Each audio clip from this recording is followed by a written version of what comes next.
आज अंतर्राष्ट्रीय कुश्ती फेडरेशन ने भारतीय कुश्ती संघ को निलंबित कर दिया है। इसका नुकसान हमारे पहलवानों को उठाना पड़ेगा। क्यों? क्योंकि विश्व चैंपियनशिप के दौरान अब हमारे जो पहलवान हैं वो तिरंगे के बैनर के नीचे नहीं खेल पाएंगे, बल्कि इंटरनेशनल बॉडी के झंडे के नीचे अपने आप को विश्व चैंपियनशिप में प्रदर्शन करेंगे। ये बहुत ही दुखद जिसे कह सकते हैं कि ये निर्णय माना जा सकता है, लेकिन मैं अगर ये पत्रकार मानूं तो इस का खामियाजा केवल खेल मंत्रालय और कुश्ती फेडरेशन के विवाद और भारतीय ओलंपिक संघ के विवाद के कारण ये सब निलंबन हमारे ऊपर थोपा गया है। अगर खेल मंत्रालय और इंडियन ओलंपिक एसोसिएशन इस विवाद को या इस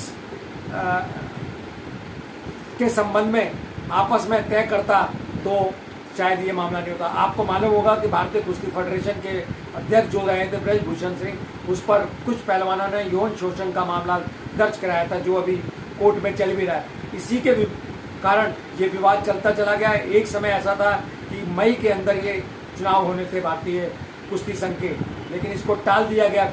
फिर ये टलते टलते और आज ये स्थिति हो गई कि कुछ फेडरेशनें अब कोर्ट में चली गई और ये कब चुनाव होंगे ये मालूम नहीं है, लेकिन 28 अगस्त को शायद कोर्ट के सामने ये मामला आएगा कि इलेक्शन कब होने हैं। और इससे पूर्व अप्रैल के दौरान बीते अप्रैल में अंतर्राष्ट्रीय कुश्ती फेडरेशन ने बोला था ओलंपिक एसोसिएशन को भी और भारतीय कुश्ती संघ को भी कि आपके इलेक्शन निर्धारित समय पे किए जाने चाहिए। अगर वो आप नहीं करते तो आपको निलंबन का सामना करना पड़ेगा। लेकिन कहते हैं कि इस विवाद के चलते चुनाव तो हुए नहीं, लेकिन हमारा निलंबन जरूर हो गया।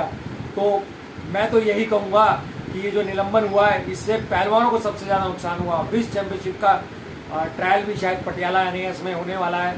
तो और पहलवान देखिए, एक किसी भी खिलाड़ी के लिए जो अपने देश के लिए खेलता है, वो भारत के लिए जब वो तिरंगा लेके चलता है तो उसमें वो 130 करोड़ जो खेल प्रेमी होते हैं या भारतीय होते हैं उनका जोश अलग होता है। लेकिन यहाँ अगर हमारा कोई बच्चा विश्व चैंपियनशिप में मेडल जीतता है या गोल्ड मेडल जीतता है, लेकिन वो तिरंगा नहीं उठा पाएगा अपने कंधे में, तो ये किसी भी खिलाड़ी के लिए शर्मनाक है। और मैं तो यही कहूँगा कि अगर भारत खेल मंत्रालय और भारतीय ओलंपिक संघ इस विवाद को बैठ के और बाकी संघों से साथ मिलकर